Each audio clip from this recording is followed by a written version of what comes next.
Hello, friends. Thank you for joining us this evening. I'm your host, Zen Garcia.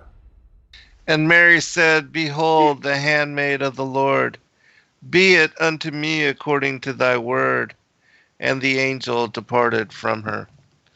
Welcome, friends. I'm your host, Zen Garcia. This is Secrets Revealed here on Truth Frequency Radio, and I hope everybody is having a blessed evening. I'm honored to have as guest with me author Kylee Buckley. She has released a book called I Mary about the Virgin of the Lord. And so, Kylee, are you there? I am Zed. Zen, how are you? Thank you for having me to speak. Oh, yeah. It's a great honor. And what time is it out there? Well, I'm in New Zealand and it's 3:00 in the afternoon here. Oh, okay. So it's not real late. No, Okay. it's a good time to chat. Yeah. Yeah. Okay. Well, that works out great. Well, excellent. Well, why don't you tell people about a little bit about your book, as well as what inspired you and where they can find it. Sure. Well, I've been studying a lot in ancient texts and scrolls, and just for my own interest, really. And through that, I came across a number of the infancy scrolls and various other ancient books that have been published. And I would read them to my daughter, and she would say to me, she said to me one night that, Mummy, you should really write this into a book so that everyone can understand what really happened back then, and who Mary is, and or was, and just all the stories that I'd tell her, because I'd read them bit by bit. So I thought I would. So that's what I've done. I've put it all together in a date sequence order, so people can actually read from the beginning to the end and actually get some continuity and sort of understand the feel of her and who she was and her heart through that. I've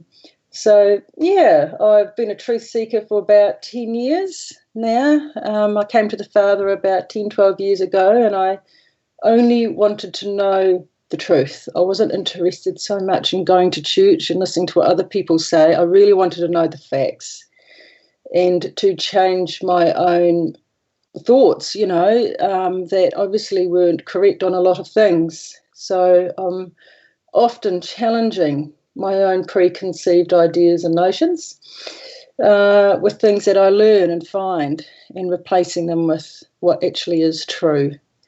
So I've thoroughly enjoyed the process of putting the book together. It took me about 2 months to do the first one, which is Anna and Joachim, which is her parents and their story, because that's all about where Mary comes from and the bloodlines. And then 2 years, I suppose, to put her story together and to make sure what I was writing down was as accurate as I could get it. Because even in a lot of the writings, there's one would say they went to Nazareth, another one would say they go to Bethlehem. So, I'd had to sort of work out everything around it to come up with where I really do think she went based on other writings. So, it's been a really exciting process, and I'm very thrilled to have finished it and released it. Yeah, it's unfortunate that because people, when they started to put together the canon, they did not want the focus to be on Mary, and so they excluded all the information which is connected and linked to her. And because of that, not a lot of people know about the history of Mary or her parents, and how they were barren for a very long time, and that affected deeply their relationship even with the Israelites, and that they were mocked and belittled quite often because they were barren, didn't have children for a long while, but they were to be like Sarah and several others, couples and mothers, as we'll go through in the course of the evening, talking about them, that God really had a special place for her parents and with the birth of Mary, and that she was a very special child, unequaled among women, according to some of the scriptures. And it's, for people that have not read or studied the infancy gospels, which I find them to be deeply moving. The first, I don't know, 10 or 15 times that I read from the various narratives, the Protevangelium of James, the infancy gospels of Thomas, and other things, I was so moved that they literally brought me to tears.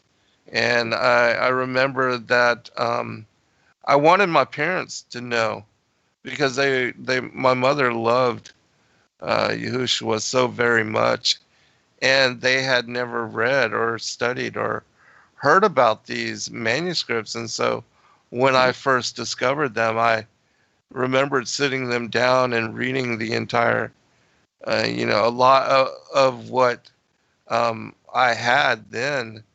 And we just, wept together.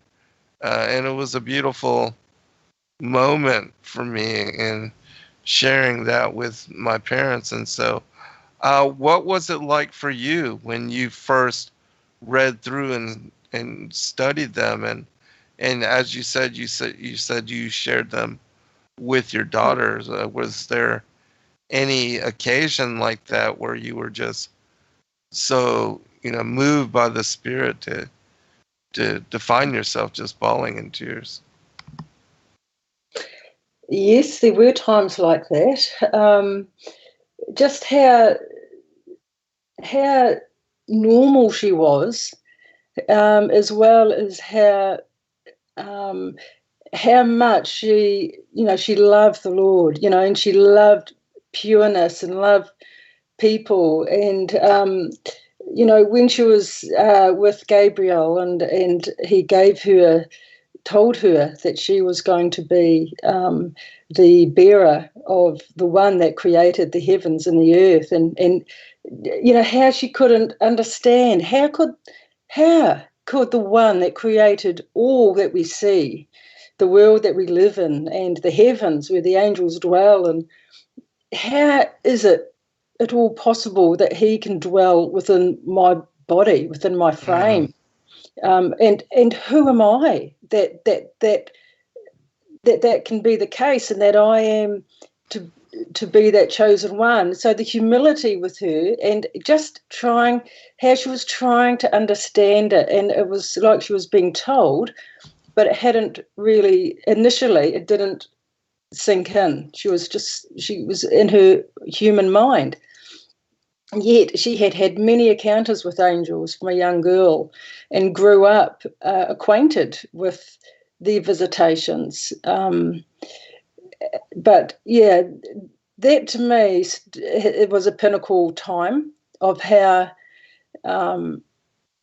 she managed that. And through her story, you see that humaneness, come through. And then you see the great strength that she has come through with that.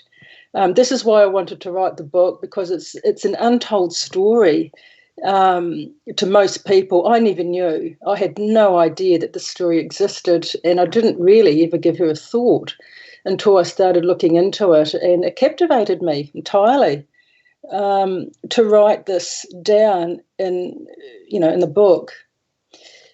Another thing that really captured me as well was the story of her parents, how righteous in the world sense they were, and Joachim, her father, gave a third to the poor, and a third to to himself, and then a third to, I think it was the temple.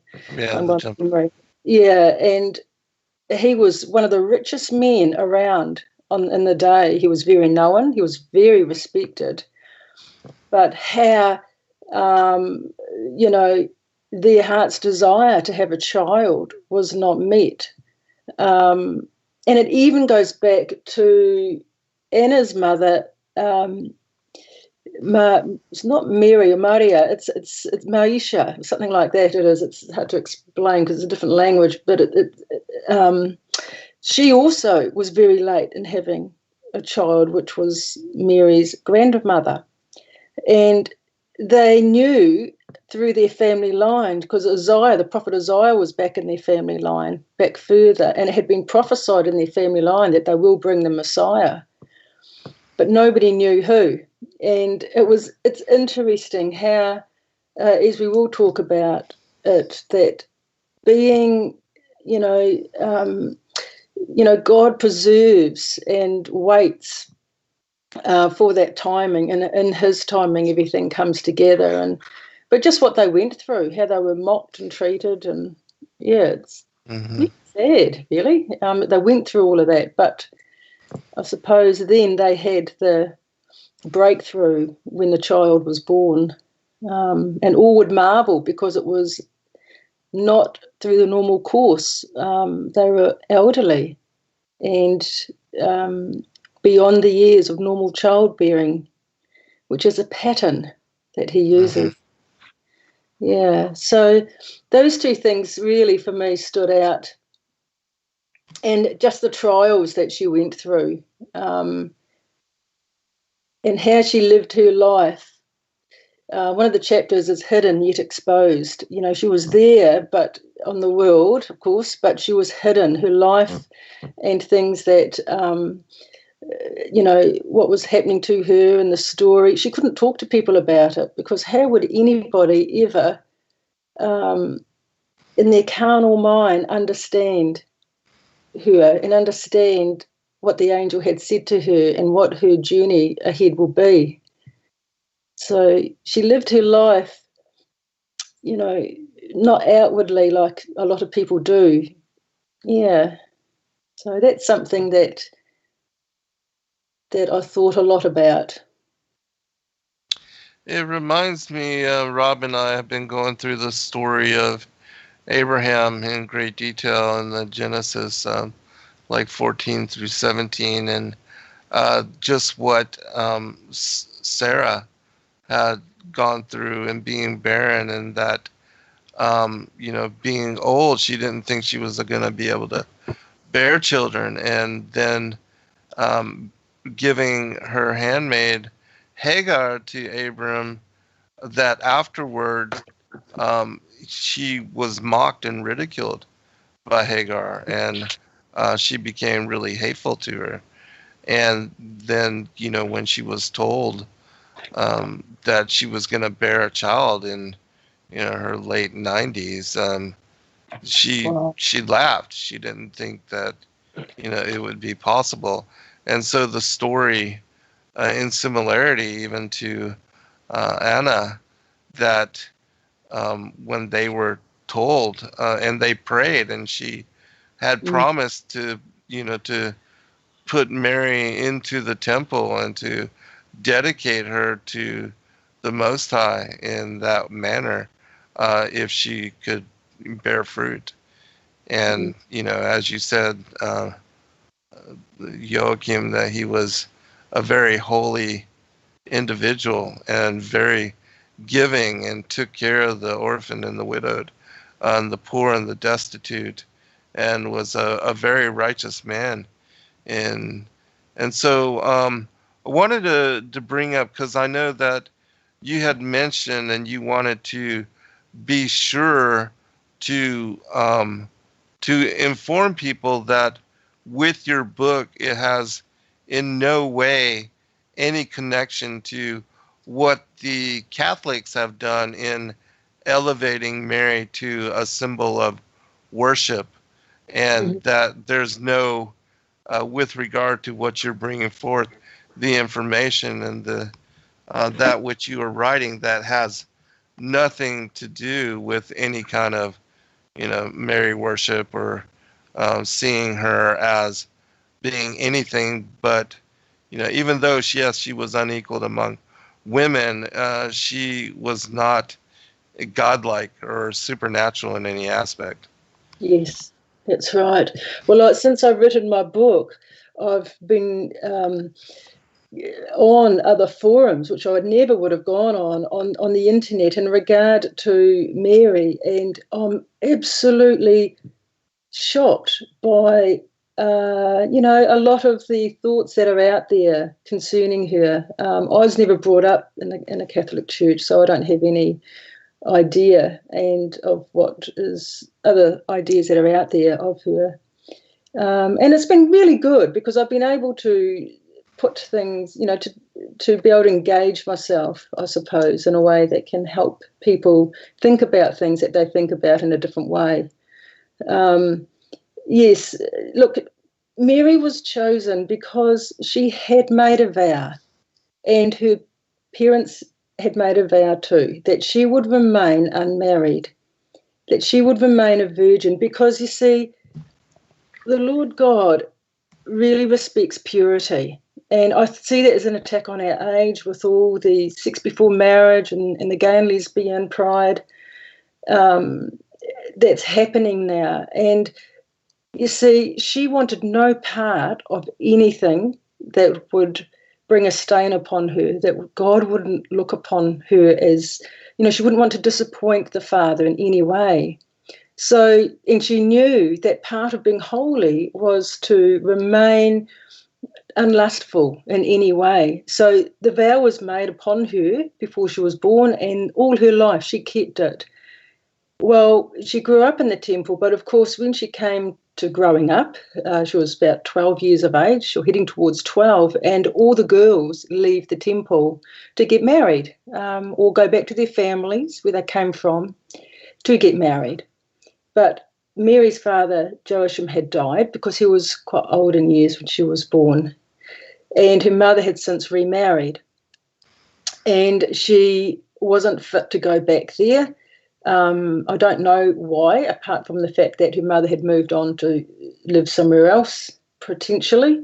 However, Mary did not want to marry, and it caused quite a problem through the readings in the infancy Gospels and the Ethiopian and Aramaean Gospel of the Infancy. It talks there about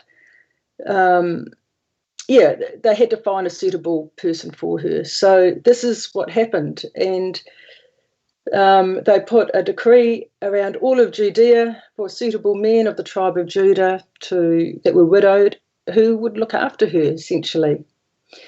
So that's what happened. And she went to be with Joseph, who was much, much older than her as well. He was 80 to 90 years of age. Not a young man. He had already had his family, which were Jesus' brothers. But you see, she made this vow.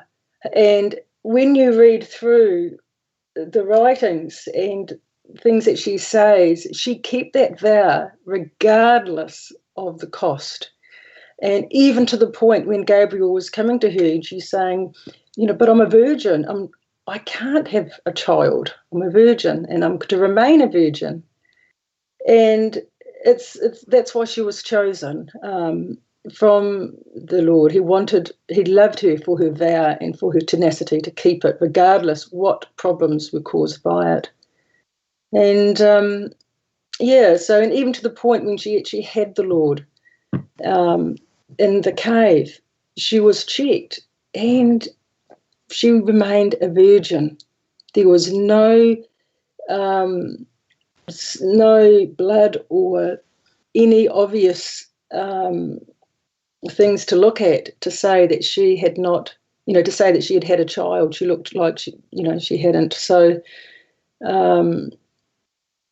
anyway, what was your question, Zen?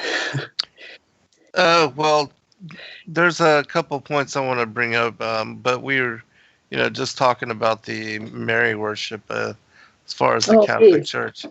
But a couple of things I want to bring up that you had made mention of, and I think that are very important for people to understand and to recognize. And that has to do with Joseph being an elderly widowed men, and that he had no interest at all in having or even marrying Mary, even though he, yes, accepted the role of being her guardian and caretaker. He had no interest in bearing children with her, and was even going to keep her for one of his grandchildren who were closer in age to Mary's age, and also that he had children that were already very much older than she was. He did have some younger children that were close in age and that were raised, like brothers, Thomas and James. They were raised as brothers with Yahushua, but Mary remained a perpetual virgin her entire life, which is something that is not clear in the canonical materials. And many people believe that Mary did, after the Immaculate Conception of Christ, to go on and bear children with Joseph. But again, this is entirely not true. She was confirmed to be a virgin by the midwives, Salome, and there were two midwives that were there at the cave, and then also by the Pharisees themselves, and those that had brought forth and that were going to initiate Yahushua as part of the priesthood. And so you know about that manuscript on the priesthood of Jesus Christ? Yes, I do. Through you, Zen, through you reading it. I didn't know about it until you read it that time online, and I was just thrilled. Yeah, it's amazing. Yeah, it's incredible, amazing. Yeah. Yes. Well, that's right. Yeah. So, can you comment on those points? Because I think they, are critical, and in bringing out some of those concepts, a lot of people criticize me, saying, well, how can she be a perpetual virgin? And according to Matthew, it says that, afterwards she bore children with Joseph and those kind of things. That's right. It does say that, but her words themselves, in her life and things that happen dictate that. And I think too, I've often thought, when she was examined, the only way, to be honest, to know if someone's a virgin is if the hymen is intact. So, in the wedding, so it must have been intact.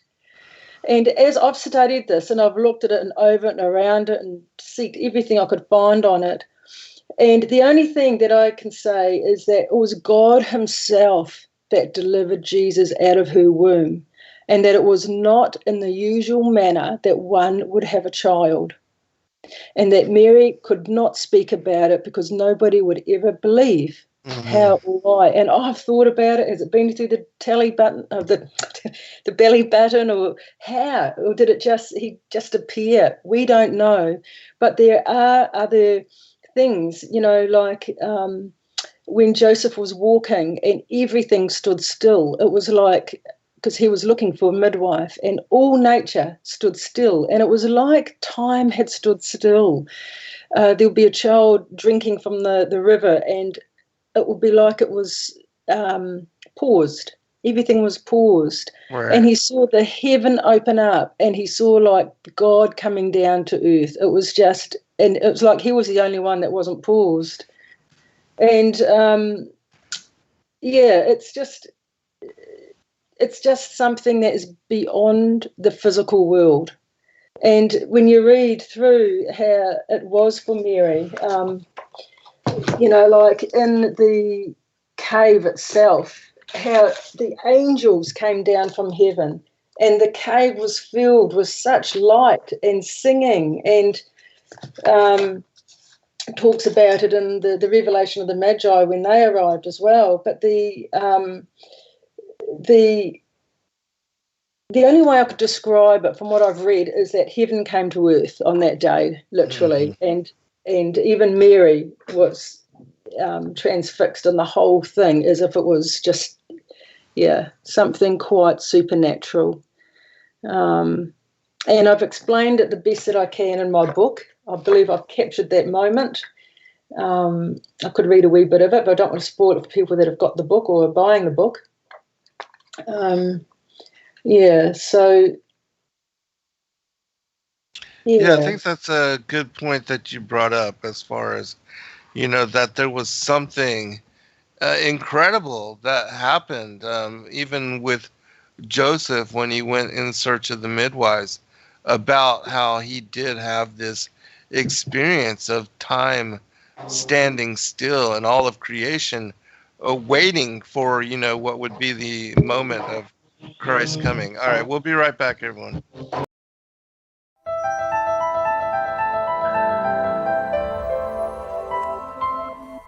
As a bookstore for truth seekers, it's our goal to make ancient manuscripts which were once held captive by secretive institutions available for public consideration. In our generation, where wisdom has increased, as Daniel the prophet foretold, we have access to many of the testimonies our early church brethren were persecuted for preserving. After being hidden for centuries, these manuscripts have been leaked from various sources throughout the earth, and it's our goal to gather these sources into printable form to make available for all who seek the ancient way. If you're looking to deepen your studies of the biblical narrative, find these ancient manuscripts and more at sacredwordpublishing.com.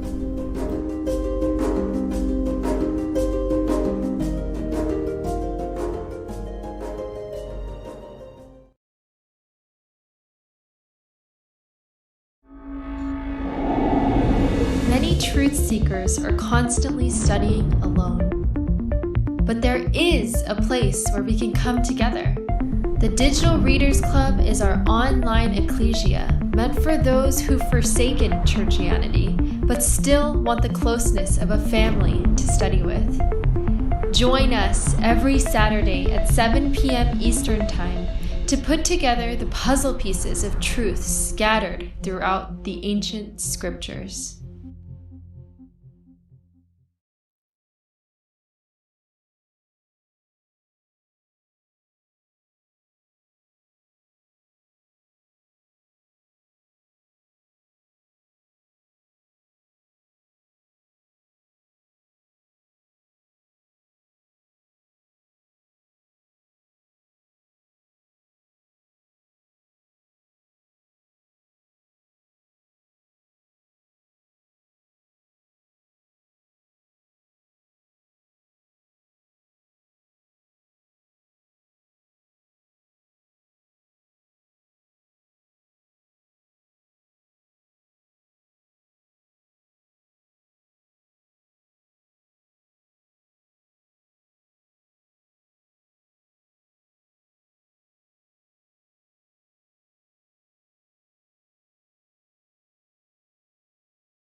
Everyday questions arise. Are the stories in the Bible true? What if I told you that there are hundreds of confirming witnesses? Which give intricate detail to the stories in the Bible. Have you ever found yourself deep in the rabbit hole with questions that no one seemed to have the answers to? Join us every other Friday at 9 p.m. Eastern Time for our Ask Me Anything series with author and researcher Zen Garcia, as he sheds light on the mysteries which have us all searching together.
Hey Zen, I just want to read Uh, something.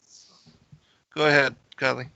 I just thought I'd read something. This is about when Jesus was born. In that hour, a great silence descended with fear, for even the wind stopped. They made no breeze. There was no movement of the leaves on the trees, nor sound of water heard. The streams did not flow, and there was no motion of the sea. All things born in the sea were silent. No human voice sounded, and there was a great silence. For the pole itself ceased its rapid course from that hour, and the measure of time almost stopped. Everyone was overwhelmed with great fear and kept silent. We were expecting the advent of the Most High God, the end of the world. As the time drew near, the power of God showed itself openly. The maiden stood looking into heaven. She was like a vine. For now the end of the events of salvation was at hand. When the light had come forth, Mary worshipped him, whom she saw she had given birth to. The child himself, like the sun, shone brightly, beautiful, and most delightful to see, because he alone appeared as peace, bringing peace everywhere. In that hour when he was born, the voice of many invisible beings proclaimed in unison, Amen. And that light which was born was multiplied, and it obscured the light of the sun itself by its shining rays. The cave was filled with the bright light with a most sweet smell. The light was born just as the dew descends from heaven to the earth, for its perfume is fragrant beyond all the smell of ointments. I, however, stood stupefied and amazed. Fear seized me. I was gazing at the intense bright light which had been born. The light, however, gradually shrunk, imitated the shape of an infant, then immediately became outward an infant like a child, born normally. I became bold and leaned over and touched him. I lifted him in my hands with great awe, and I was terrified, because he had no weight like the other babies who were born. I looked at him, and there was no blemish on him, but his whole body was shining, just as the dew of the Most High God. He was light to carry, radiant to see. For a while I was amazed at him, because he did not cry as newborn infants were accustomed to. While I held him, looking into his face, he smiled at me with the most joyful smile, and, opening his eyes, he looked at me intently. Yeah, so that's come from, I believe it was James, who was there or around there at the time, and he wasn't at the cave when he was born, but he was there outside, and that's come from 404 of the Arundel collection of translations.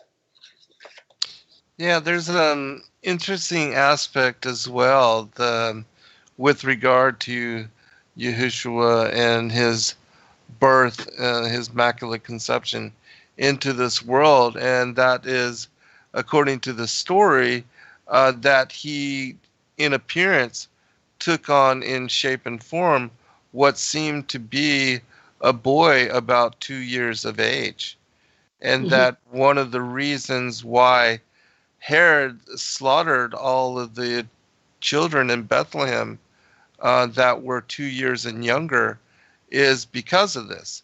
And that he also, upon entering and coming into the world, spoke to his mother and those that were present, to the Magi, and told them that he had come to fulfill the role of his father, the mission that he was given even before the foundations of the world, to be Savior Messiah and to redeem, to rectify the fall and to restore humanity to their original bright nature and to their former estate.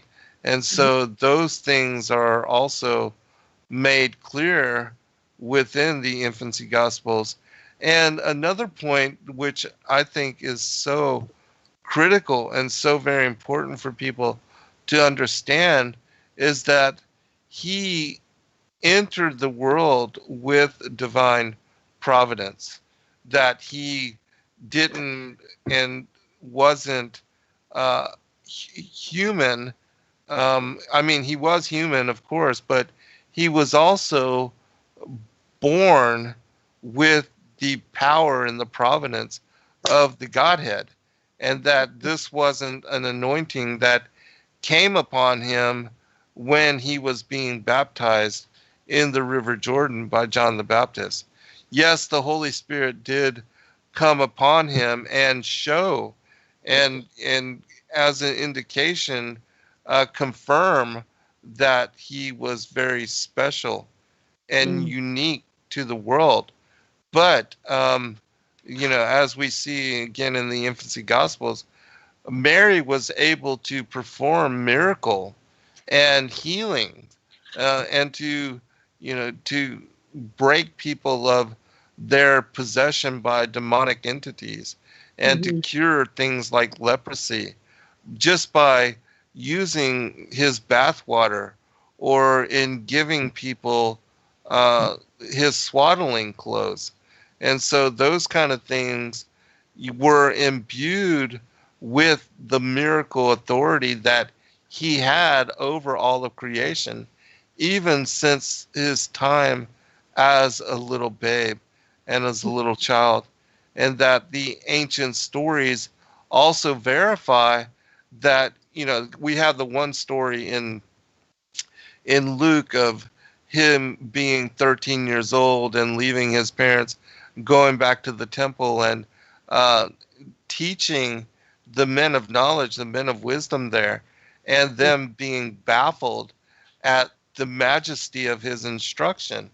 And even though it's a little bit ambiguous within that particular narrative, in the infancy gospels, it's very clear that even at the age of 4 years old, when Mary and Joseph tried to find him an instructor, a teacher, that he was already so knowledgeable that nobody could take him on as student.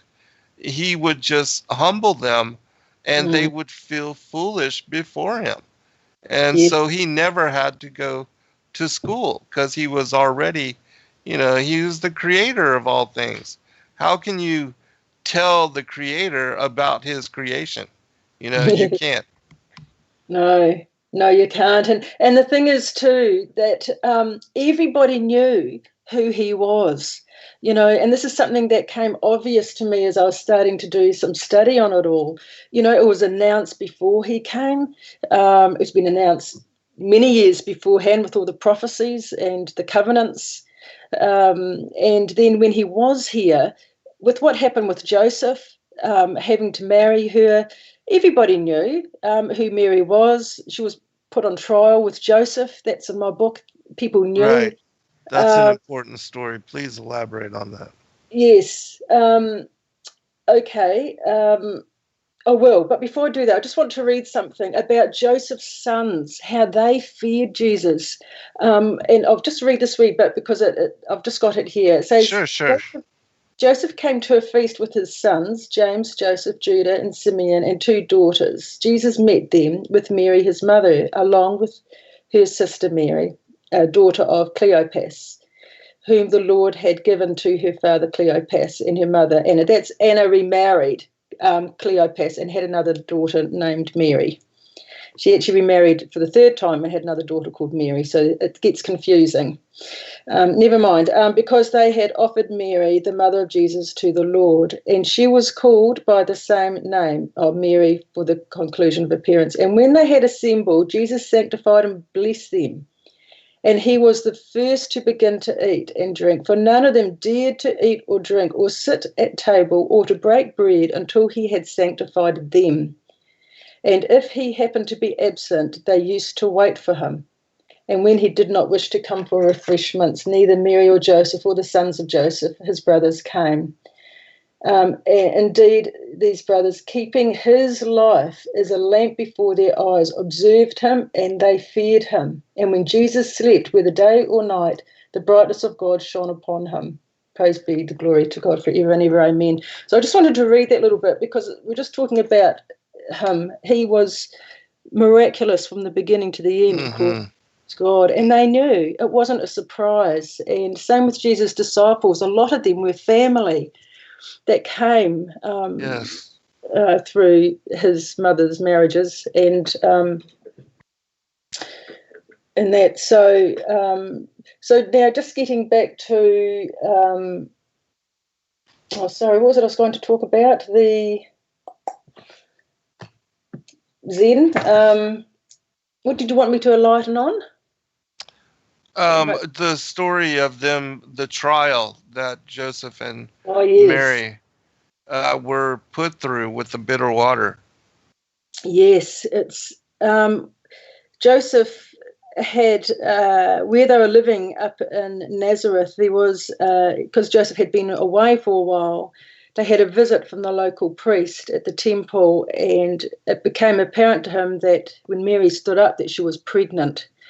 And so what happened is it went to Jerusalem, this news, and they were summoned to go down there. They were basically arrested and put on trial.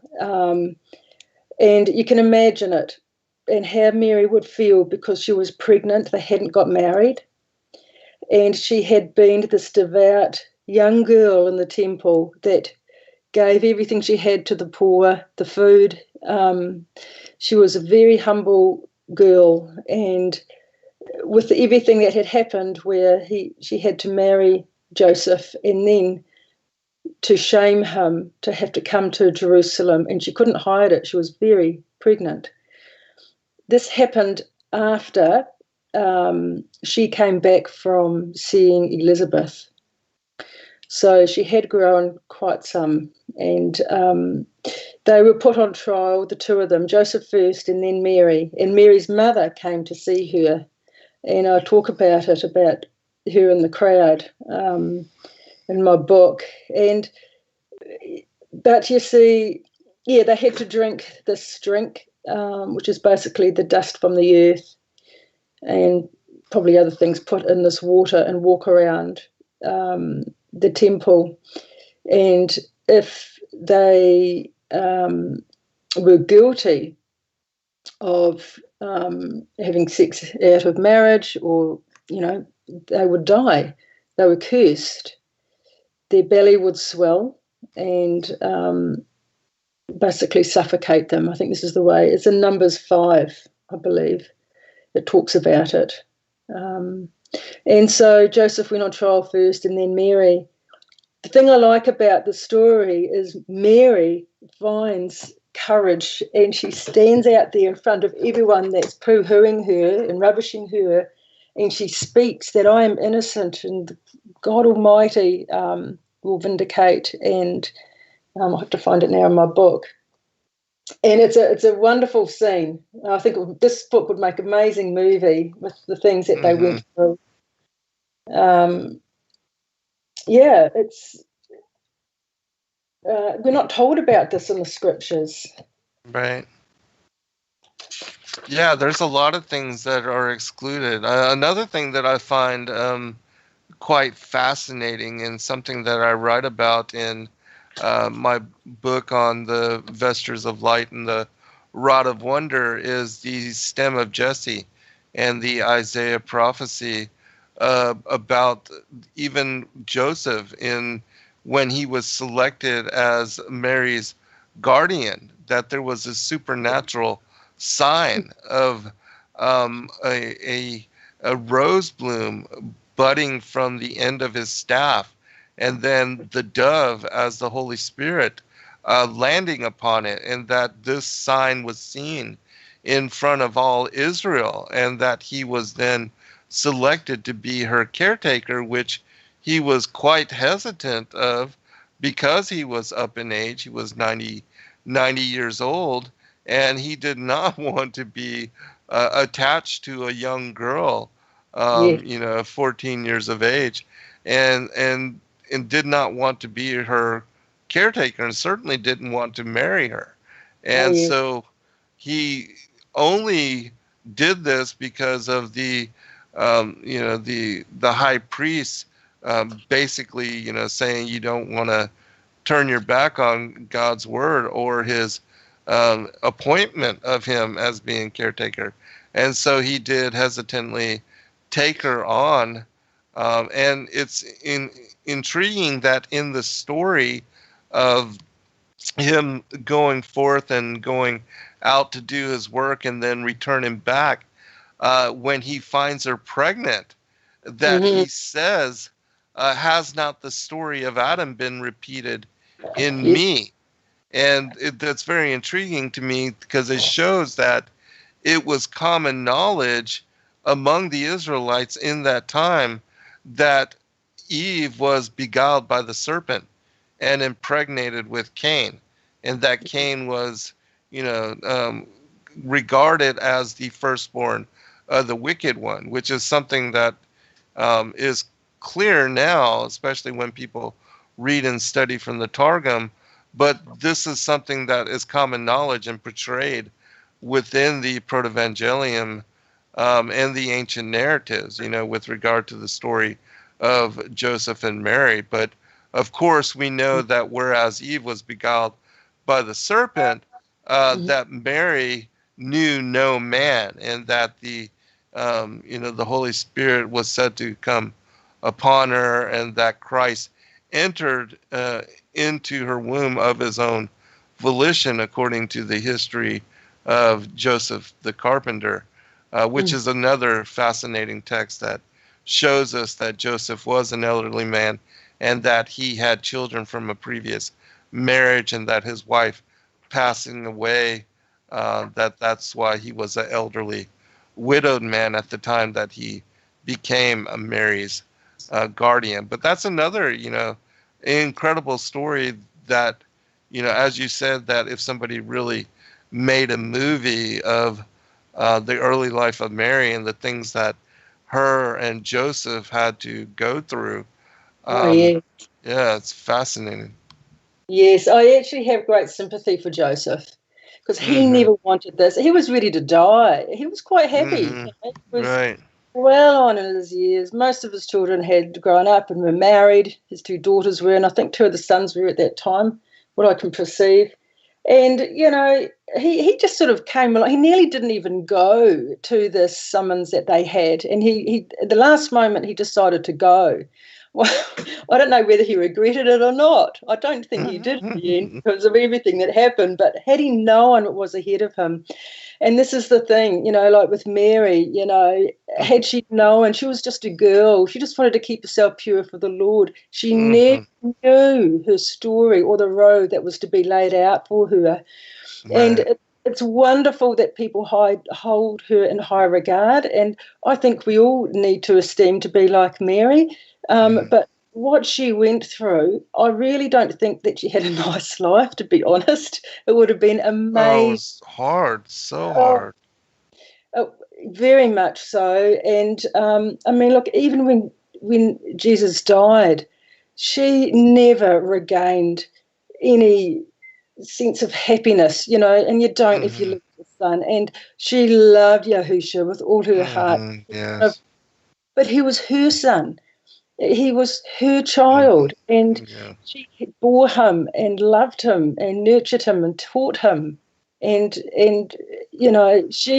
he was all she had in life. And as Joseph died, she didn't have any other blood relatives as such, close, no other children.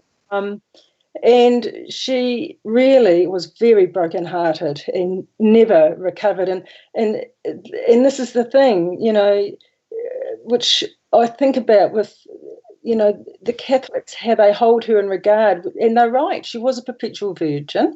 They've got that right. But, they look at her too as the incarnate one. They've gone a step too far. I think what's happened is there's been a morphing of who Jesus is into Mary, where Mary was very, very special and chosen and delicate and strong and all those things, but she was still born of a sperm and an egg. She was conceived by a sperm. She was never conceived by anything different to that. And these words, incarnate one. Well, in means not. Incarnate means fleshly form. So they're saying that she's incarnate, which is not a fleshly form, but she was. She was fully human, but she had an extraordinary mission, an extraordinary life from the beginning to the end. She was chosen and blessed, because no one else can say that they brought forth the Messiah. She was chosen for that role and very special for that. But she wasn't the incarnate one. Jesus was the one that came from the eternal into our world, and again will come back. And the Immaculate Conception, immaculate, means not, and conception means without spot or sin. Where our Bible says that all men have sinned and fallen short of the glory of God.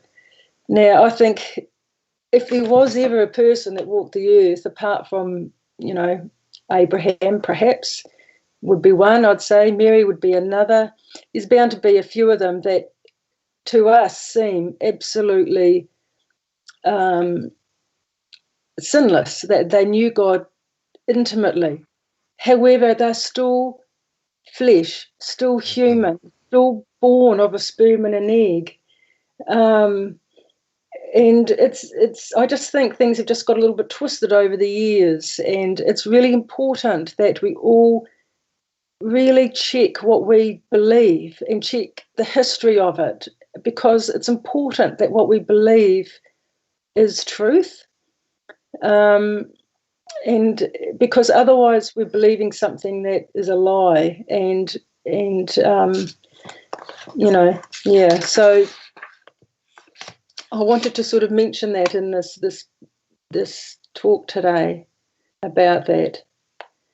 Mm-hmm.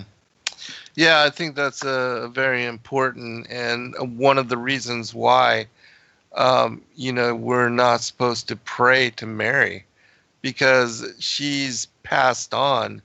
She isn't part of the Godhead, and it would be much like idolatry, where you're worshiping or praying to stones or wood or, things that can't hear you. Just as she has gone on, she can't hear you. Whereas Christ, he's in the Holy Spirit and God, they are ever present, omniscient, ever living.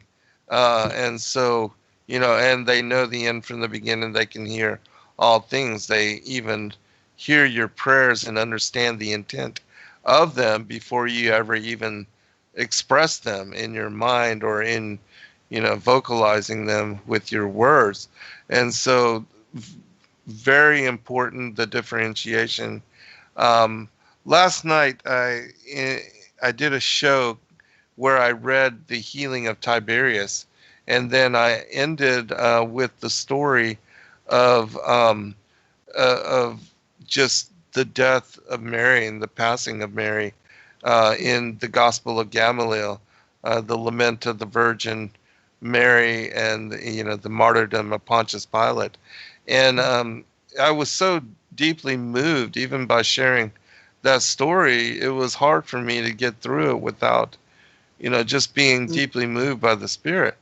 And I, had to really take my time to hold back the tears in just revealing just the deep love that both Christ had for Mary, his mother, and also that Mary had for him. And it was expressed so beautifully in that particular account. And so if people have not had a chance to hear the show that I did last night on the healing of Tiberius, if people want to know more, the Gospel of Gamaliel gives an account of the story of Mary's passing and also the passion of Christ in greater detail than most other texts that are out there and available for study. But anyways, we'll be right back, everyone, for second hour.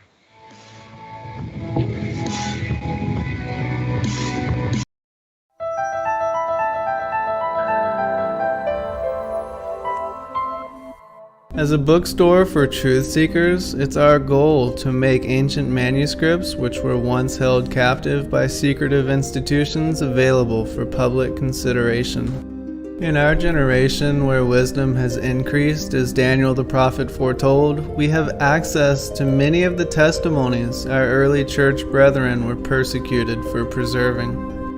After being hidden for centuries, these manuscripts have been leaked from various sources throughout the earth, and it's our goal to gather these sources into printable form to make available for all who seek the ancient way.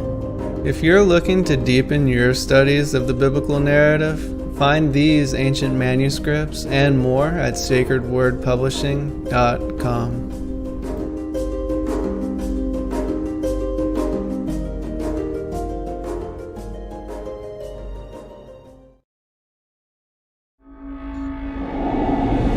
Many truth seekers are constantly studying alone.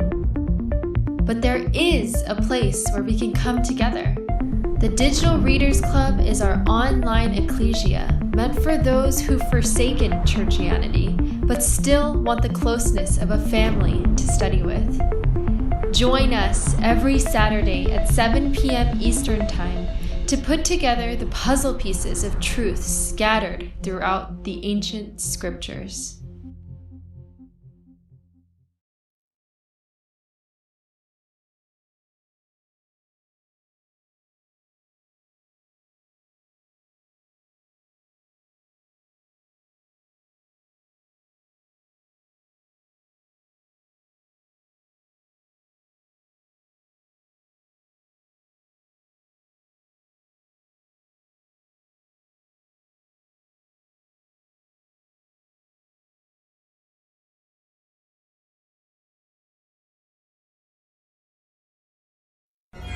Every day, questions arise. Are the stories in the Bible true? What if I told you that there are hundreds of confirming witnesses? which give intricate detail to the stories in the Bible. Have you ever found yourself deep in the rabbit hole with questions that no one seemed to have the answers to?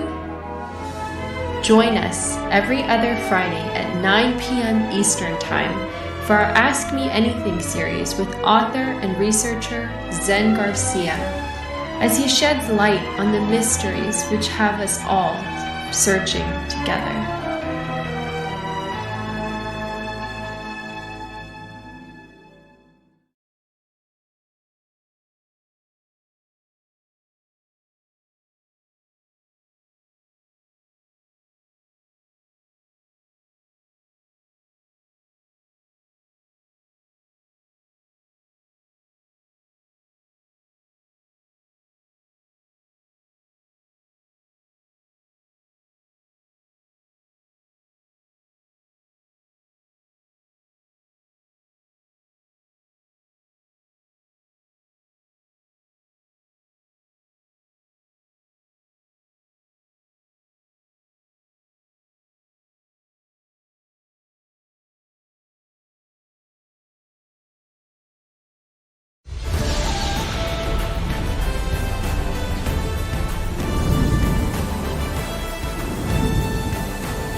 Hello friends, thank you for joining us this evening. I'm your host, Zen Garcia.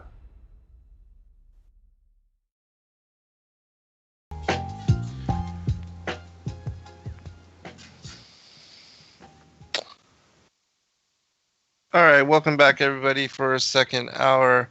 I'm your host, Zen Garcia. This is Secrets Revealed here on Truth Frequency Radio. And I am interviewing Kylee Buckley, the author of I, Mary. And so, Kylee, I'll turn it back over to you and let you pick up on any points or anything of interest that you'd like to bring up in sharing, about the narrative of the story you captured in your book. I was just going to read something, Zen, which is about Mary when she was on her deathbed, because we were just talking about that before the break. Yeah. Mm-hmm. And how Jesus came to her. And he spoke. This is coming from the Assumption of the Virgin, the Discourse of Theodorus, Archbishop of Alexandria. And it reads that Jesus spoke of the necessity of death. And he said that if she were translated, wicked men will think concerning you that you are a power which came down from heaven, and that the dispensation or the incarnation took place in appearance. So he knew that, you see, things would probably, over time, people would believe that she was more than just a human, and would perhaps make her the focus of worship instead of him and his sufferings for our redemption. Yeah. Right. So, yeah, very important. And, again, even though she was unequaled among women, still, she was a regular human being. And so very important to recognize that, and that, Christ selected her as to be the vessel of honor for his entrance into the world. And certainly they had an incredible relationship in the story of even what they had to overcome together. And there was a lot of suffering for her in the things that they encountered, even in raising him. Another aspect of the story, which very few people know about or understand, is that when they were told to flee from Bethlehem and to go into Egypt for the couple of years that they were away from Israel, that when they entered into some of these towns, some of the Egyptian towns, because Christ was imbued with the authority of heaven, and that he, was recognized as the ruler, the king of even the heavens and the earth, that some of the idols, when they went into these particular towns, the idols would bow before him and would come crashing down upon their face in order to bow before him.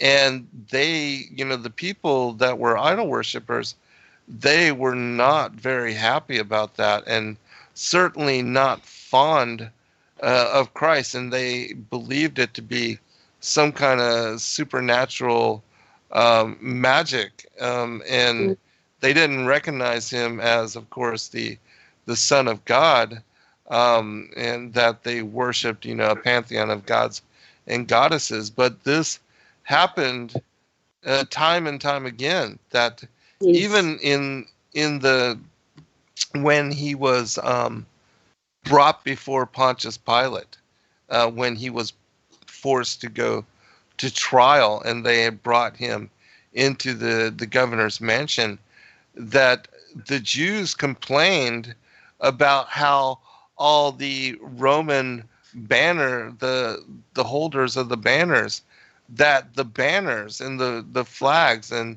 everything bowed before Christ, recognizing his divinity. And the Jews were complaining about that, why the Roman soldiers were acknowledging him in that banner. But the soldiers told them that they did no such thing. And of course, they did not believe that Christ was the Son of God, didn't know him or recognize him as such. And that when they told the Jews to basically take over and to bring your own strongmen, and they asked Christ to exit and to come back in. And even then, they were unable to prevent the banners from bowing before his authority. And so many instances of where the idols and, the false gods, all, even the devils recognized him as the Son of God.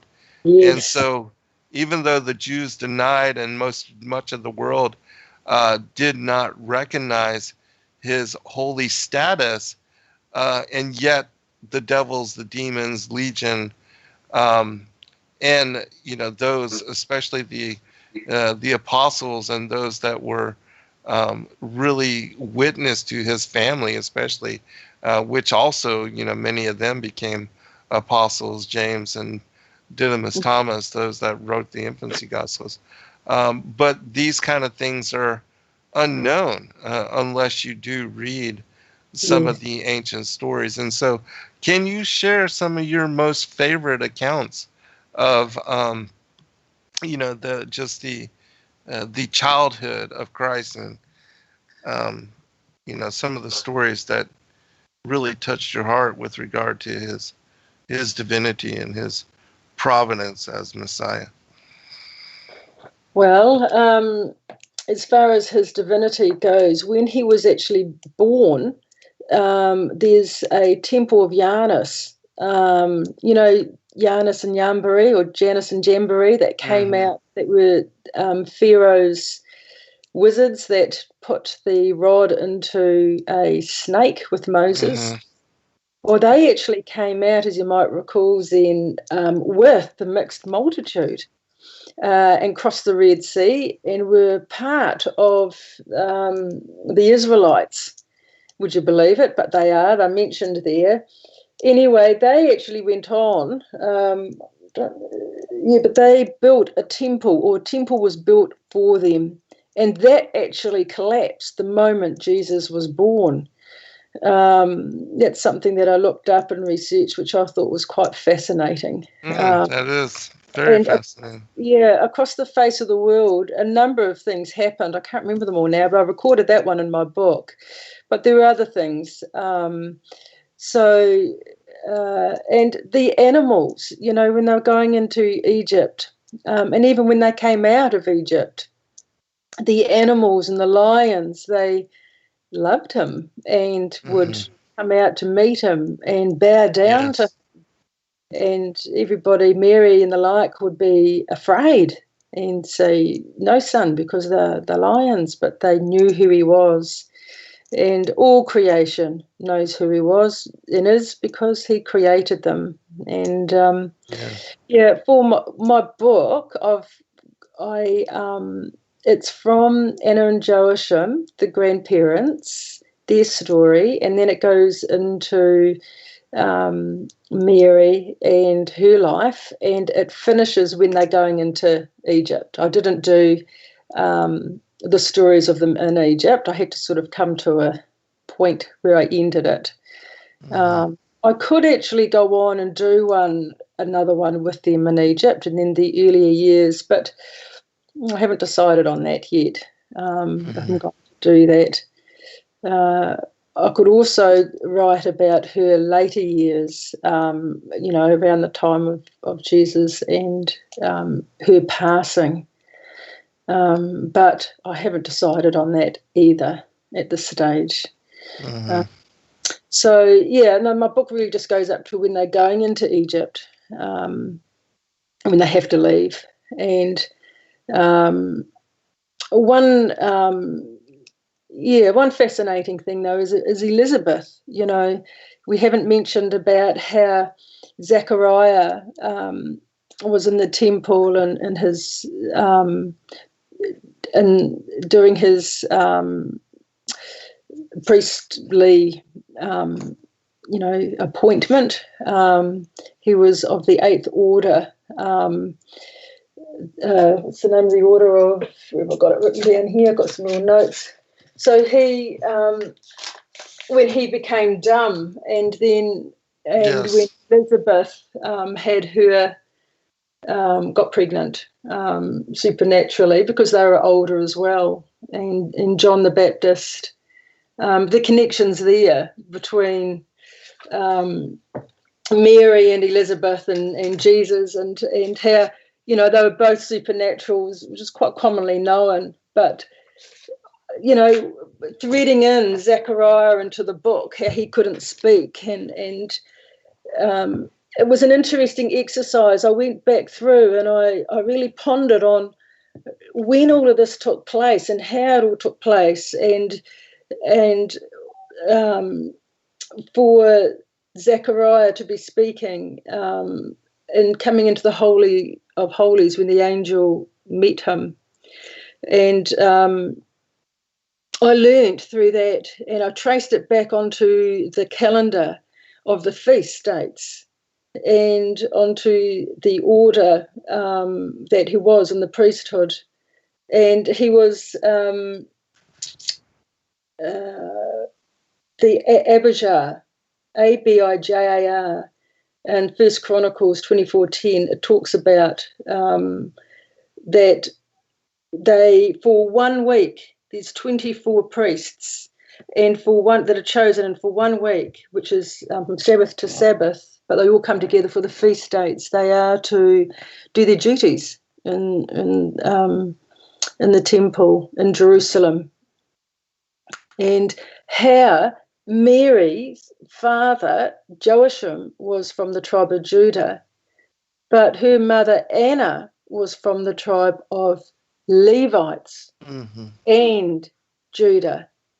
So Mary was both from the Levitical and the Judah bloodline. And as I thought on that, I thought, oh my goodness, that means Jesus is priest and king. Yes. Mm-hmm. And that is the Melchizedek order. King is Melchi, Zadok is priest. Mm-hmm. Right. Yeah, so I did a lot of work on that when I was writing the book.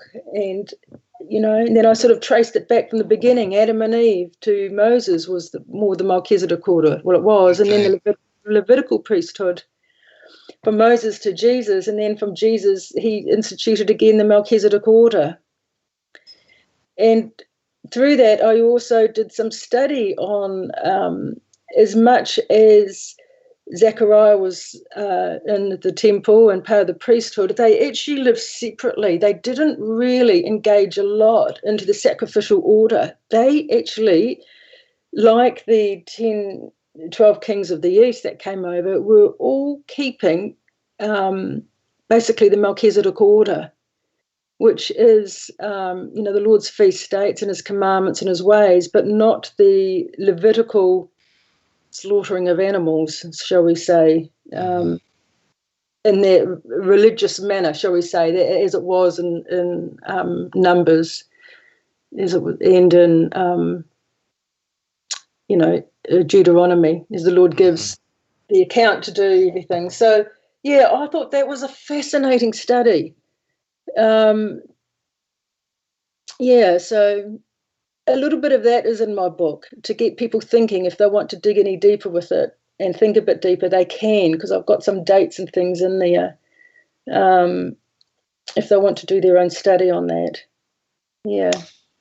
Yeah, we released a book called The Book of the Order of the Ancients, and in that particular manuscript I also traced down and track how the what's called the Church of the Firstborn in even the New Testament in Hebrews, the Church of the Firstborn is spoken about, but in the writings of Abraham and in the Book of the Order of the Ancients by Elijah the Thespit and others, it shows, and in the work that I did with the Vestures of Light and the Rod of Wonder, I also tracked down the initiation and how the garments of power and also the Rod of Wonder were these sacred relics that were passed down through the generations and given to the firstborn. Well, it wasn't always the firstborn, because it skipped over Cain, who was, everybody believes he was Adam's firstborn when we know he wasn't. And and also Esau and Ishmael, that it skipped over them as well. And Judah, and went to Joseph, but all of them were ordained into this Melchizedek priesthood that began with Adam. and that Adam was initiated in paradise by God and made prophet, priest, and king. And we know that this was separated during the time of the 12 tribes, that the kingship was given to Judah and the priesthood to the Levites. But that, as you stated, and I covered this also in that chapter on the stem of Jesse, how Yahusha was the fulfillment of the Isaiah prophecy, and that it was through him that Mary, because she was both of the Aaronic priesthood as well as the line of Judah, that he was the one that reunited the priest and the kingship, and that he was priest and king. And so, yeah, it's a absolutely fascinating story. Yeah, it's a wonderful account. It is, and it's when I sort of saw this, I was just floored and astounded, and I was thinking, wow, that's why the temple was destroyed in 70 AD. It's gone. And we knew that all of that was gone with Jesus, because he is the sacrifice, the fulfillment, and he came because of his promise to Adam. But he fulfilled all of that. But this is actually another level of that, where bloodline going back is the king and the priest to institute again the Melchizedek order. So gone is that Levitical Sanhedrin priesthood. It's old, it's finished. Right. It's now in Jesus, it's back to how it was meant to be, where we are all responsible, and we are the priests and the kings, as it talks about in the scriptures. So that was something that really, it was something that I discovered by doing this book for myself, that was a marvelous insight to learn. Yeah. I learned a lot from reading this book. One other thing, you had made mention of how the Melchizedek priesthood does not slaughter animals, but they actually offer bread and wine, or flour, fine flour and wine on the altar of God. They did not offer animals in sacrifice. And we know that with Christ, that ordinance was done away with, that he was the Passover lamb. As John said, behold, the lamb that takes away the sins of the world. So that whole provision and ordinance, and even as it says in the scriptures, that the Yahuwah was not happy with the ritual slaughter of animals and bulls and things of that nature, and the way that they did it, because it was just emotion. It was meaningless, and that they were just spilling the blood without any there was no righteous intent behind what they were doing. They were just going through the motions. Yes, and that also brings in the Magi. Who were they? We're told that they are the three wise men, and they saw a star in the sky, and they decided one hot summer's day, let's follow that star and grab the gold, the frankincense, and myrrh. It wasn't like that. These kings were the sons of Seth, and they had kept the ancient path. They had kept the calendar, kept all these dates that were handed down from their fathers and fathers, and they met regularly at a particular place, at a particular hill, which had a cave in it. But they would never, ever go into the cave until this particular night, when the star shone, as it was predicted. One night, one generation will experience it.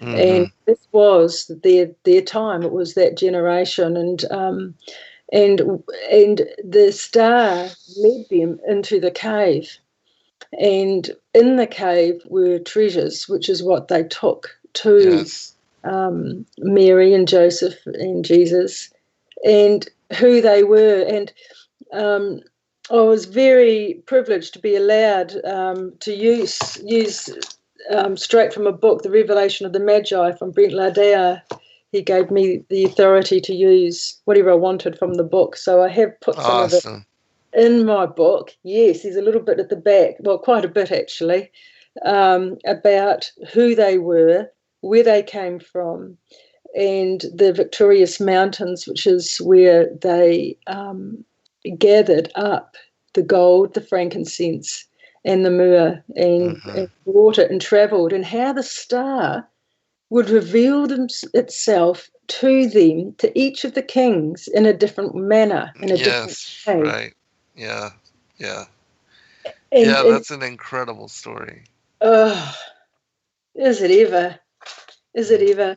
And how to each king they would get one piece of the story of Jesus's life and purpose of being here, whether it was a baby in a cradle, or Jesus on the cross, or a spear in the side, or miracles, or they all had a part of the story revealed to them through this ever-changing star. And in my book, it tells you what that star really was, or who that star was. Yes. And it's just amazing stories. I said it would make a fabulous movie. Yeah, that manuscript is one of my most favorite with regard to some of the newer manuscripts that has been released, over the past several years now.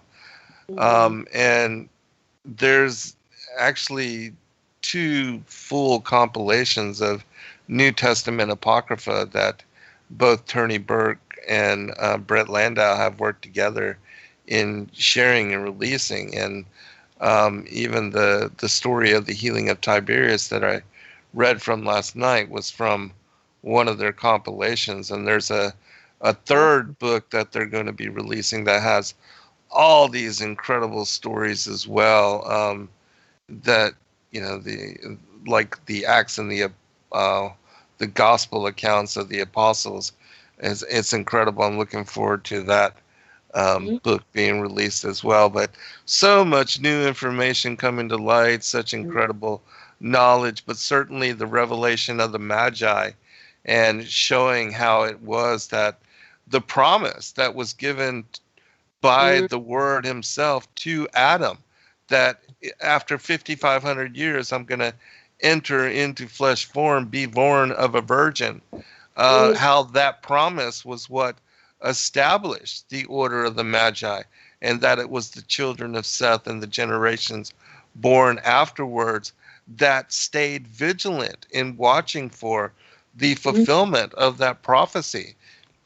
And then, as you said, they would go to this one particular mountain and bathe themselves, purify themselves in the spring, and then seeing the Star of Bethlehem that night and being led into the Cave of Treasures.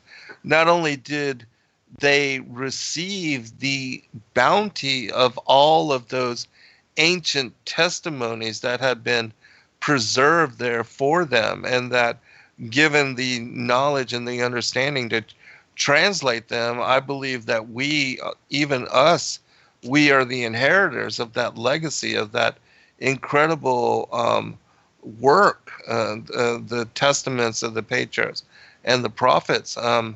But that also they, just as the Word told Adam, that prophetically in the first book of Adam and Eve, the forgotten books, the Adamic books of Adam and Eve, he told him that he was going to bring them to the Cave of Treasures, and that they would bring the gold, the frankincense, and the myrrh that he had given Adam from paradise, that they would bring those as presents, and that the gold and the frankincense and the myrrh all each represented kingship and divinity and something else I can't remember as of right now, but that there was deep meaning and significance behind those particular items as well. And for them to, again, bring that before Yahusha, it's incredible prophetic fulfillment as again is revealed in the primary Adamic literature. Yes. All right. We'll be right back, everyone, for the final segment.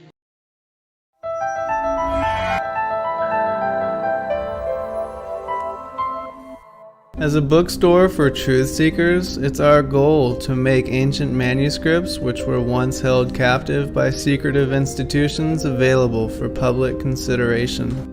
In our generation, where wisdom has increased as Daniel the prophet foretold, we have access to many of the testimonies our early church brethren were persecuted for preserving. After being hidden for centuries, these manuscripts have been leaked from various sources throughout the earth, and it's our goal to gather these sources into printable form to make available for all who seek the ancient way. If you're looking to deepen your studies of the biblical narrative, find these ancient manuscripts and more at sacredwordpublishing.com.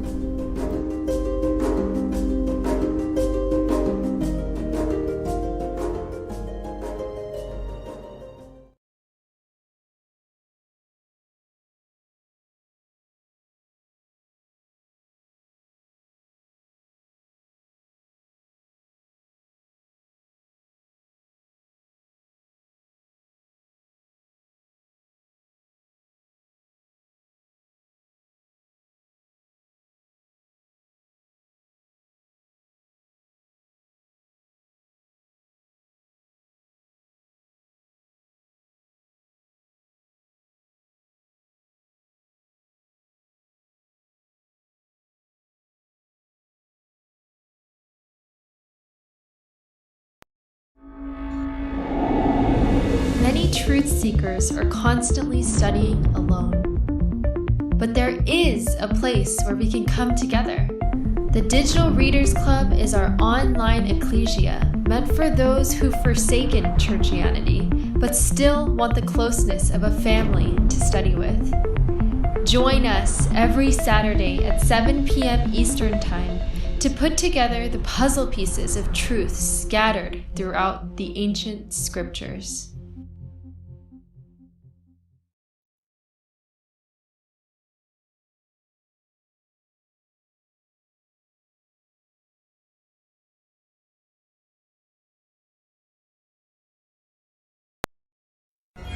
Everyday questions arise.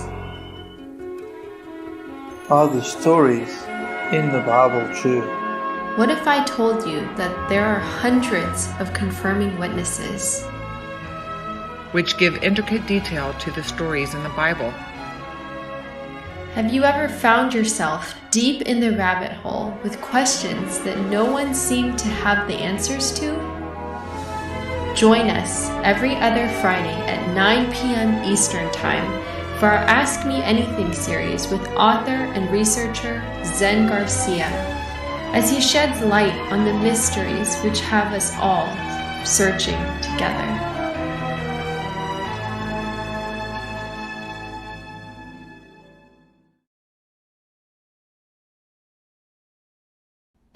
Your partnership with Sacred Word Publishing goes further than the publishing of ancient manuscripts and weekly video content.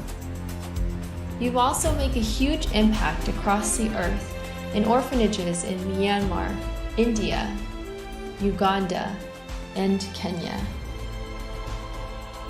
Your support is crucial for the development of the ecclesia of real truth seekers. We thank you for joining us in hosting Secrets Revealed, Momentary Zen, the Digital Readers Club, Ask Me Anything series, and other shows that have helped lead so many to the truth of salvation. To become even more involved, please visit patreon.com/sacredwordpublishing, where you can partake in exclusive, interactive, patron-only content and help us continue shining the light of love in this darkened world.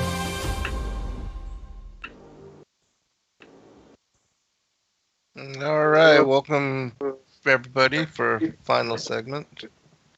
I'm glad that we had the opportunity to share some of these stories, Kylee, because I really love the infancy gospels. They're near and dear to my heart. And we also released a manuscript, the Yahusha Christ, the early childhood and infancy gospels, and to provide people this information. But I think it's great the way that you have put and combined all of them together in one single narrative. And yeah, it would be an incredible movie. Even like some of the things that, like, if people even included the early childhood and the infancy of Christ in telling the story of his life, I mean, how much richer and how much more detailed would the information and the knowledge, which is another thing. So many people um, criticize, even condemn individuals like myself and yourself who read and study the extra biblical manuscripts. And yet, when it comes to the early life of Christ, we get one account, when he was 13 years old, in the entire gospel, and nothing else. And as disciples of Christ and worshipers and believers on what he did for us and dying on the cross to bring us salvation and to restore us to our first estate and to rectify the fall, why wouldn't you want to know more about him? I just don't get that. Yeah, well, I'm the same, and that's been my journey. I grew up in a Christian home. My mother's been a Christian pretty much all my life, but I very clearly, I just didn't really ever get it, I have to say. And, the stories and things, and it wasn't until later on in life. I'm nearly 50 now, so I was nearly 40 at the time, and I had my life all planned out. I was married with family and I had a great roaring business, but my world got shook up and I nearly lost everything. And from that, I was thinking, there's got to be more to this world than just working and being a slave and getting up every day and it being the same and the grind. And so it started me off seeking. As I said earlier on, I said to the Father, if you really are God, if there is a creator and there's a reason for me here, then it's only between you and me. I want you to teach me and you to show me, because if you can create the whole world, you can show me and talk to me and lead me. And I agree. Everything you tell me and show me, I will 100% follow you. And I tell you, it didn't take long for my marriage to go. And over time, I left my business. And I've been a truth seeker because of the importance of it. Yes. One day, every human being is going to be facing the great white throne and our Father, and he's going to want an account for our life and want to know what we've done with it. And where did we glorify him? Did we give any of it back to him, or did we just, do what we wanted and thought what we wanted, whether it was correct or not? So, yeah, he led me on this journey, but I had to be willing to put aside everything I'd ever thought of, all my preconceived ideas and notions, and be serious about the journey ahead. There's a scripture in the Bible that says that somebody, when they go on a journey, or is it they build a house and they sit down and they do all the homework, they work out how much it's going to cost, and do I have enough money? Because that person would be a fool to start to build the house and then run out halfway through and realise they're not equipped to do it. So I did that. I had to really sit down and put everything onto him to lead and to guide and to take care of me. And so, yeah, I did that, and I still am doing it. It's not easy, but we've all been brought up with preconceived ideas, whether it's through a church type of religion that you've been brought up with, or whether it's just your own family traditions. And we copy, and we do it without even thinking. And, you know, there are very old traditions that we have, like Christmas and the man in the red suit and bouncy bunnies. And, you know, it's great when you've got kids, you can play along. But I felt sick doing these things, and I knew I wanted to know the origins of it. I was serious about my quest for truth, and especially when I gave up my company, it's cost me a lot to follow truth. But I think the Lord honours one that truly does want to know the truth and is willing to stand by the truth that they have found and to share it. I think, and He's shown me lots of things through writing this book. And I just challenge everybody out there.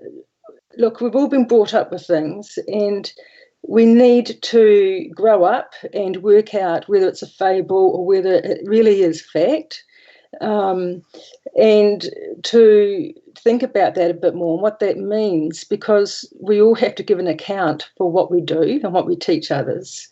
And, that's sort of, you know, and I started learning and reading and sharing, and then I think it was through you, Zen, that I came in contact with some of these ancient scrolls. Also, you know, I think I started with Enoch and Jasher. And, and once you go past the scriptures and you get into these other books, I know we're taught or told, you know, you should only stick to the scriptures that are in the canon of what we'd call the Bible. But you see, these extra books don't change the Bible. They actually enlighten it. They give you so much more depth and information and background information. They can paint the picture, the other people that were in that story, what happened before that story that you're reading about in the Bible, and afterwards. It's really important, I think, these books, because, you know, they should be in the canon of scriptures, I think, a lot of them. But, of course, it would be too big to carry around. So,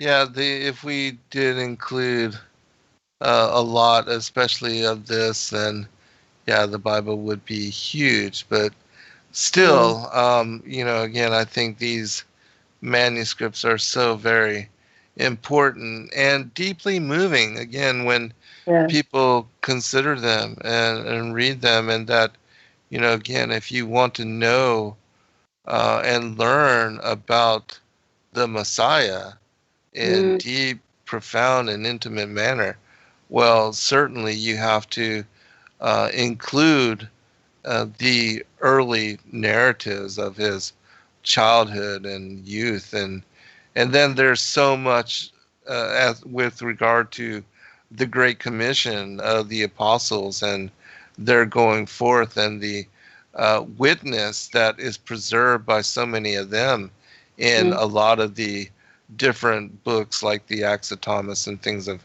that nature, which we include in the Great Commission 1 and 2, and that these New Testament apocryphal collections that are coming out, they have a lot of those particular narratives as well. So a lot of information for people to consider with regard to getting a clearer picture of who Christ was, and again, how he was anointed, and that he held the authority of divine providence, not from the time that he was baptized in the River Jordan, but from the time that he entered into this world, and even in those moments declared to the Magi and to Mary and Joseph and those that were gathered, all of the angels that came down to celebrate, because it was a really incredible moment of having come into the earth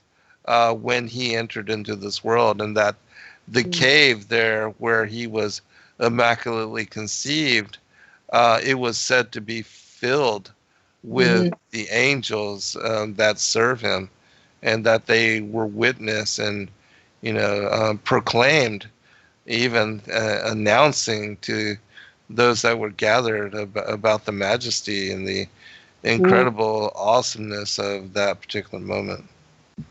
It would have been amazing to have been James and standing outside and just imagine it. I know. And you know what? He's coming back.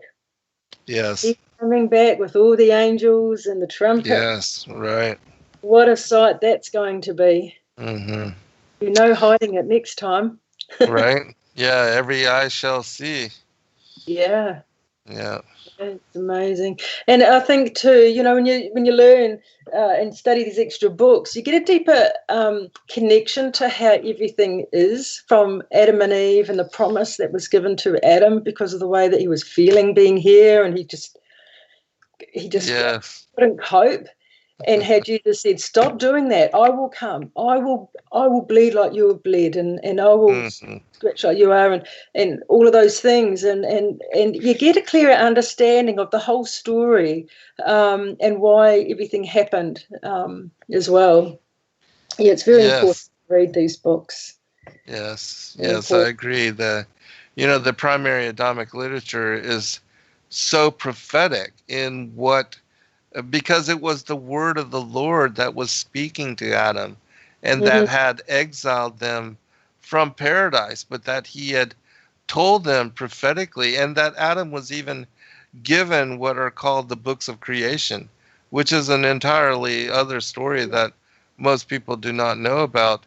He was given 5 books: the book of the signs, the book of astrology, the book of the wars of the Lord, the book of the generations of man, and the book of the law, that the Torah was known, and that they celebrated, even Adam celebrated the Levitical feast days, that Passover was honored, and that even when Cain and Abel brought their first offerings, that it was on Passover that this took place. And so, yeah, the fullness of the story, when you really begin to read and to study them, like we're told in the Aramaic Targum, that the altar that Adam had established, and that he himself bled, and that this was a sign, prophetic sign of how Christ himself would bleed, and for us, in order to bring a forgiveness of sin. But anyways, that altar was reestablished by Noah after the flood, and it was rebuilt and reconstructed, and that this was the same altar that Abraham offered Isaac, and that it was on Passover that he was willing to offer up his son, which God, of course, stayed his hand, but God, Yahuwah, had allowed and did offer his son, Yahusha, Yah salvation, Emmanuel, God with us, to die for us in order to redeem us. And so the story of Passover and how it was that Christ fulfilled the Levitical feast days, that he was the Passover lamb, resurrected on the first fruits, and that afterwards he sent the Holy Spirit on Shavuot, Pentecost, to fill the apostles for what would be the Great Commission. I mean, these things are so incredible and so important to know. But most importantly, as you said, in Second Coming, he will fulfill the 3 remaining fall feasts. And he will return on Yom Teruah. I believe he will take the judgment seat on the Day of Atonement, and that on Sukkot, New Jerusalem will descend out of the heavens, and that those that are worthy will enter into the Sabbath rest of the millennial reign for that 1,000 years of being with him. Amen. And in fact, that's something I was going to touch on, but we talked about something else earlier, was Zechariah. I went back through the dates, and the first coming and the second coming, from what I have worked out, and I stand to be corrected, but this is just how I've worked it out, is that he was John the Baptist was born Passover, and then Yahusha on the Feast of Trumpets. It's all in my book there, but just the first and the second, the forerunner, John the Baptist, and then Jesus on the full feast, like the first feast, he was the Passover lamb, the forerunner to him coming back as a king. The parallels, once you start getting in and learning these things and learning his calendar, it's everywhere. I've actually started writing another book. Probably shouldn't give the title of it, but I will. It's Patterns of Passover, and I've gone right back from Adam, and I'm going through everywhere in the Bible and ancient books where it talks about Passover, because there's got to be more meaning to it, even though there is a lot of meaning. I want to learn more about it. And awesome. Yeah, and so I'm just extracting bits and pieces as I'm going along. I'm reading and I come across it, I'm writing it and putting it on my file, and hope to get that all together to form a book. So anyone that's interested can then buy it and look at it, all the Passovers that have been mentioned in the books that I have known to date.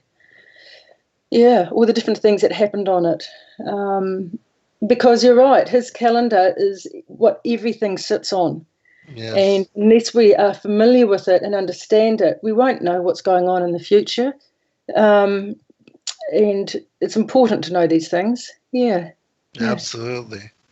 There's a question in the chat room. Lynn asked about whether we have a playlist for the Targum. And yes, we did the Targum as our first extra biblical study in the Digital Book Readers Club.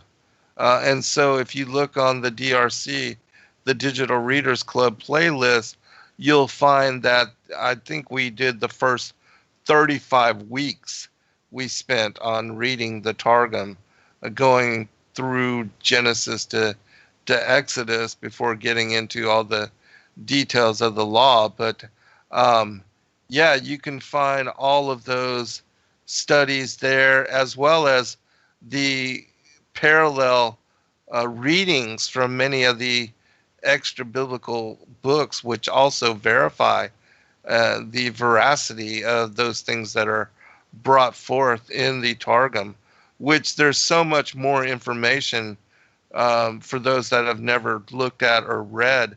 And many people are now including in their virtual house church, in their studies of the Pentateuch, the Targum, so that they can learn more and get greater detail as to those things that have been left out of the King James and the modern English translations. Like, for instance, the numerous mentions of the word of the Lord and the intimate relationship that he had with the patriarchs of old, which, again, is excluded from the King James. There's 11 translations where you find the word of the Lord in the Pentateuch, but in the Aramaic Targum, there's 219 mentions of the word of the Lord in the first 5 books of Moshe, which is quite a bit more, and that these translations have been excluded, and I believe purposely so that the Jews could hide the relationship that Christ had with the patriarchs, even Adam and Eve, before their banishment from paradise. But we've got just a few minutes more remaining, Kylee, and so I want to give you a chance to share whatever you'd like, and also know that you can find her book, I Mary, at the Sacred Word Publishing website. Mm-hmm. Just on the Aramaic Targum, when the book club stopped reading it, I think it was in Exodus, I continued that on in my YouTube channel, which is called the Ancient Book Club, and I've read it right through now to the end of Deuteronomy, right through to the end of books. Awesome. Yeah, so it's all there. And if you're doing a study and you need Numbers 5, you can go straight to Numbers 5 and you'll have the Targums read there. So, yeah. Nice. One thing I just want to point out too, in my book, I decided after much thought to not use the name Jesus. Even though we know it's Jesus, we call him Jesus. I wanted to be as authentic as I could. So I have put it in there, Jesus in brackets, initially, but we've used his Hebrew name, which is the name that he would have been called. Yes. Which is the name of God, and Shua is Hebrew for salvation. So, salvation. Yes. And in a number of texts that name has been used. So I decided to put that in my book. So when you read it, it's Jesus. Yeah. So Yeah, right on. I respect that because I think it's important, that people recognize and also utilize, because his Hebrew name has meaning, mhm. and so I think it's important that people recognize that, or at least know that, even if they choose, because of course he knows who we're intending and who we are meaning, but certainly I think he also appreciates when we do use his Hebrew, because it has a deeper meaning. Even the the Yod He Vod He, the behold the hand, behold the nail, is a reference to the Son, in the same way that Yah's salvation is a reference to the Son's connection to the Father. So Yes, because he never really used Emmanuel, which is God, with us, even though that's what he was meant to be called. I looked everywhere for that, and it was always just his normal Yahusha. I just hope everybody enjoys this book, and I think it's just important. I think that we, for those. I encourage those that have come from a Catholic background to read the book. You'll be her life, you have a love for her, so her life you'll really appreciate. You'll be stunned at what she went through and endured. And I think you'll have a deeper appreciation of her as a woman and a person, and her grief when Yahusha was taken from her, how John had to take her to the cross, and then he took her away because she just couldn't bear it. And just, she was a woman of great compassion and conviction, and a strong woman, but yet very gentle and frail, as you read through things that she has spoken. And in my book, most of it is actually ancient texts, and I haven't actually put a lot of my own, I haven't changed anything, but I've added in little bits, like what the weather would have been like at that point, at that time of the year, the surroundings, perhaps maybe what she felt as she was walking from A to B. So that's all that I've really put in there. The rest of it is just, I've laid out it all in a timeline to give it the most authentic viewing of her life from what I have resourced to put in it to date. So I know that there'll be more information out there than what I have put in there. But I've got all my books in front of me, and there's probably, I don't know, there's a lot here that speaks of her life that I have put in there. So, I really hope you enjoy it, and it's a good book to give to teenagers, and not children so much, but to family members that want to know more about the authenticity of Christ and who he is and their story. Yeah. Amen. I'll add one last thing with regard to when Christ was, crucified on the cross. He turned to John and told him, John, this is your mother, and mother, your son. And so he gave over to John to be the caretaker. And the reason being is because, again, Joseph was elderly and had already passed away long before even the mission of Christ and the ministry that led to his death upon the cross. So. Yeah, and she remained with John in his house. Yes. Up until when she passed. and he did take care of her. And Right. I don't think she went out much. I think she stayed indoors and was just very, very somber about what had happened. Right. Yeah.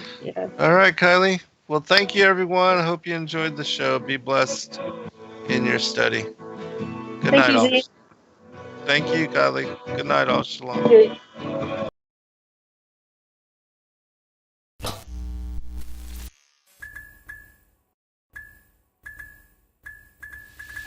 Thank you, everybody, for joining us for this video and this broadcast. We appreciate all of you and thank you for your patronage.